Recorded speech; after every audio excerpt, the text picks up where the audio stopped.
आज हमने उम्मी कलानी जी के मार्गदर्शन में माजी नगर सविता तोरने रगड़े, गजानन शेळके, फिरोज खान, हम समस्त साथियों की ओर से आज आयुक्त साहब को लिखित पत्र दिया है और अतिरिक्त आयुक्त गवस साहब से व्यक्तिगत मुलाकात भी की है।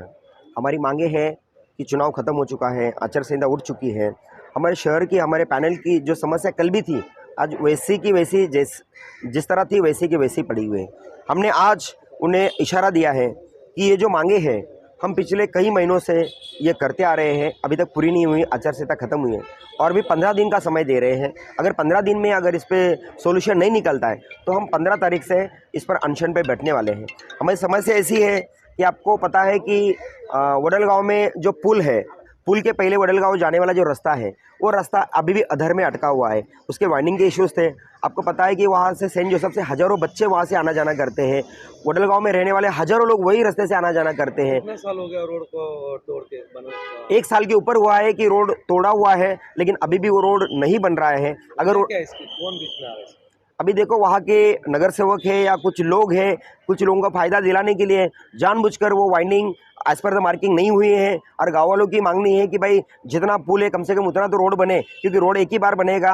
गांव के विकास के लिए और बाकी लोगों के डेवलपमेंट के लिए वो रोड बनना बहुत ज़रूरी है, ऐसे गाँव वालों की मांग है। उसी के साथ साथ जो संजय गांधी नगर पे भी जो पुल बना हुआ है, अभी भी उस पर रेलिंग नहीं लगी है और उसका डामरीकरण नहीं हुआ है। वहाँ पर भी पत्थर छोटी छोटी खड़ी पड़ी हुई है, जैसे गाड़ी स्लिप हो रही है। सम्राट अशोक नगर का सार्वजनिक शौचालय है, संजय गांधी नगर का सार्वजनिक शौचालय है, हेल्थ सेंटर है, जो बड़ी मुश्किल से हमने सेंचुरी से CSR फंड से उसका रीडेवलपमेंट करवाया था। UMC को उस टाइम पे फंड्स नहीं थे, उतनी अच्छी तरह से OPD हो रही थी और आजू बाजू के गोर गरीब लोगों को फ्री में दवाई मिल रही थी, OPD हो रही थी, वैक्सीनेशन हो रहा था, गरोदर माताओं के लिए दवाई मिल रही थी। लेकिन गवर्नमेंट ने क्या रीज़न से उसको इंदिरा गांधी भाजी मार्केट के बाजू में जो कॉम्प्लेक्स है उसके दूसरे माले पे शिफ्ट किया है। तो मुझे बताइए, गरोदर माता और वृद्ध जो है इतने दूर से चल के वहाँ पर आएंगे और दूसरे माले पे कैसे जाएंगे? मतलब इसके पीछे क्या मंशा है, ये हमारे समझ के परे है। अच्छा, ये जो शिकायत आपने आज दी है, इससे पहले भी दी है या ये पहली बार आप दे रहे हैं? नहीं, ये जो शिकायत है हमने इसके पहले लगातार करते आए हैं, ये बार बार की है, बार बार लिखित निवेदन दिया गया है। लेकिन इवन आचार संहिता के पहले आयुक्त ढाकने साहब से भी व्यक्तिगत मुलाकात करके हमने लिखित तौर पर दिया है। उन्होंने कहा था कि मुझे थोड़ा समय दीजिए, समझने दीजिए, उसके बाद इमीडिएटली काम करता हूँ, लेकिन अभी तक उस पर कोई काम शुरू नहीं हुआ है। ये समस्या हल नहीं हुई तो अभी आपका अगला कदम क्या होगा? 14 तारीख तक अगर ये समस्या हल नहीं हुई, इस पर कोई ठोस हमें आश्वासन नहीं मिला, तो 15 तारीख से हम इस पर अनशन करने वाले हैं। अभी जो विधानसभा चुनाव समाप्त हुए उसमें भाजपा आमदार कुमार एलानी द्वारा ये दिखाया गया बार बार जनता को कि शहर में विकास कार्य हुआ है, तो ये इस विकास कार्य को आप किस दृष्टिकोण से देखते हैं और लगता है कि आने वाले समय में भाजपा आमदार कुमार एलानी इस विषय पर ध्यान देंगे?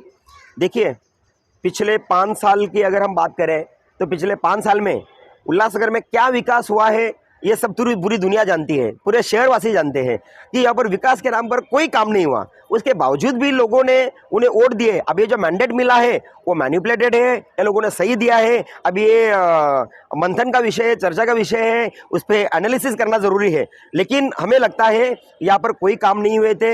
ये चीज़ें आमदार जी को भी पता थी, कुछ लेटर आमदार जी को भी दिए गए थे, लेकिन आमदार वहाँ पर कभी आए नहीं, उन्होंने कभी भी देखा नहीं। अब उम्मीद करते हैं अगर वो विकास के नाम पर जीत के आए तो वो भी इस चीज़ का संज्ञान ले और ये काम जल्द से जल्द हमें करके दे। ऐसा लग रहा है आपको कि अपोजिशन होने के कारण आपके जो ये समस्या है इसको नज़रअंदाज किया जा रहा है कुमार एलानी द्वारा?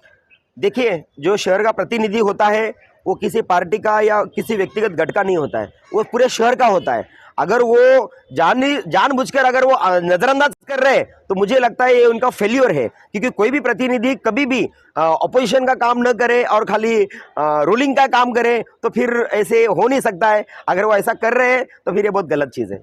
शौकनी जी का ऐसा कहना है कि कमिश्नर टॉयलेट्स और बाकी के लिए फंड इशू नहीं कर रहे हैं, थोड़ा टाइम दीजिए, करेंगे। और रोड की जो बात रही तो रोड वाइंडिंग का मेरे अंडर में नहीं है, वो इंक्रोचमेंट वाले देखे, अगर वो करके देते मैं कल रोड का काम चालू करता हूँ।